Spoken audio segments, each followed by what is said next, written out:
Nova evropska direktiva o energetski učinkovitosti predvsem prinaša dodatne spodbude in pa usmeritve državam članicam glede uvajanja novih instrumentov, novih finančnih instrumentov, predvsem pa glede spodbujanja tako imenovanega energetskega pogodbeništva.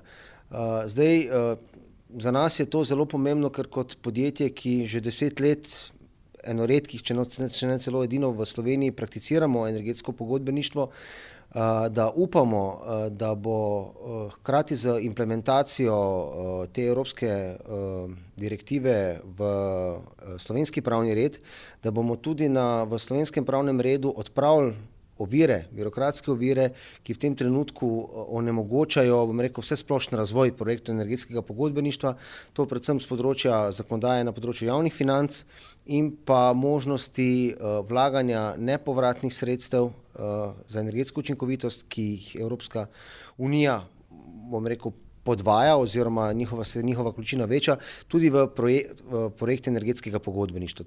To je za nas glavni prispevek oziroma glavno upanje, da bo nova evropska direktiva o energetski učinkovitosti prinesla tovrstno oziroma razvoj v to smer.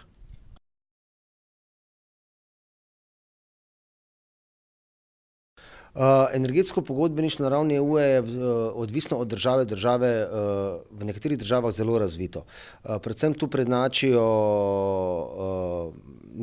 Nemčija, Avstrija, Francija, kjer se tovrstni poslovni modeli uporabljajo že več kot 50 let. V Sloveniji pa smo, če temu tako rečemo, na začetku. Obstaja kar nekaj kvalitetnih projektov, večina teh projektov dejansko izvaja naše podjetje, družba Eltek Petrol. Smo se pa v zadnjih 10 letih na področju izvajanja teh projektov srečevali z neštetimi ovirami, nepoznavanjem tega področja, tako strani javnega sektorja, ni važno državni nivo, lokalni nivo, predvsem pa smo se srečevali z ovirami na področju financiranja. In te ovire oziroma naš glavni cilj oziroma vse naše delovanje v tem trenutku je usmerjeno dejansko v spoznavanje oziroma v predstavitev teh projektov, ki jih predstavljamo tudi na tej konferenci, predvsem v smeri, da bi zakonodajalci spoznali možnosti, ki jih tovrstni poslovni modeli prinašajo.